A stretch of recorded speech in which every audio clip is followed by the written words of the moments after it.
Moi, je suis Paul et je suis étudiant en 3e année mécatronique ici à l'INSA Hauts-de-France.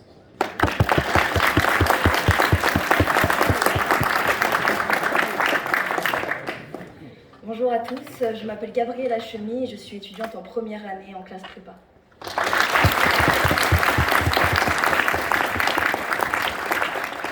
C'est Paul qui va démarrer, donc tu as 5 minutes comme les autres et quand tu veux.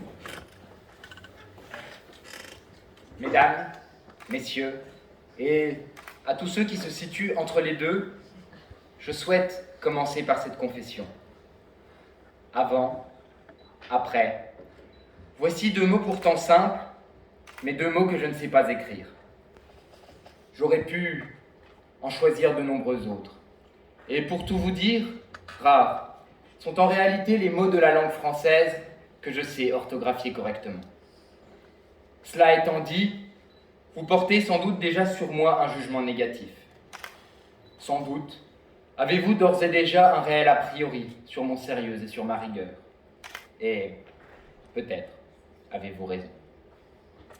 Si maintenant je vous disais, avec toute la rigueur scientifique qui caractérise l'étudiant ingénieur que je suis, que cette difficulté est liée à une dyspraxie, elle-même causée par un problème de dysproprioception, vous réviseriez sans doute vos pensées.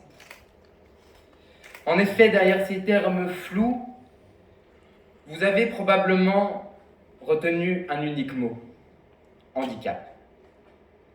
Dès lors, je le sais, vous venez tous ici de faire instinctivement évoluer votre a priori.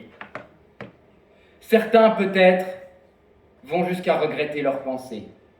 D'autres, plus curieux de nature, aimeraient en savoir plus, mais plus une once de négativité. Pourtant, pour parvenir à ce résultat soudain, pour parvenir à ce résultat comme magique, j'ai dû, à l'instant, me dévoiler devant vous. J'ai dû, à l'instant, vous révéler un état de fait qui, s'il est intrinsèquement lié à la personne que je suis, n'en demeure pas moins une source de douleur et de difficultés quotidiennes.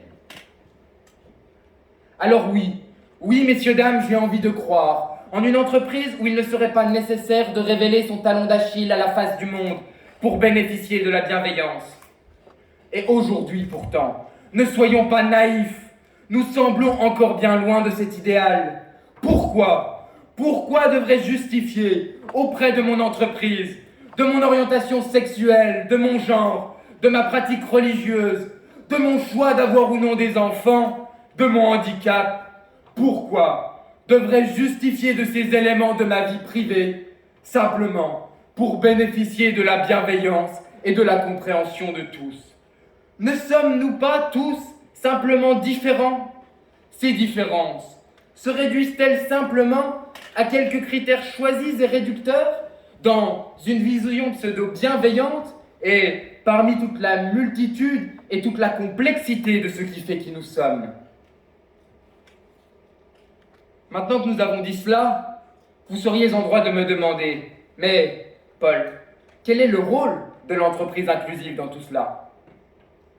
Eh bien, je vous répondrai simplement, en vous disant que si l'entreprise a le devoir de s'assurer que tous ses employés, quel que soit leur niveau, respectent cette bienveillance, l'entreprise doit aussi parfois accepter de ne pas savoir. Accepter de ne pas connaître les raisons d'une demande de congé en urgence.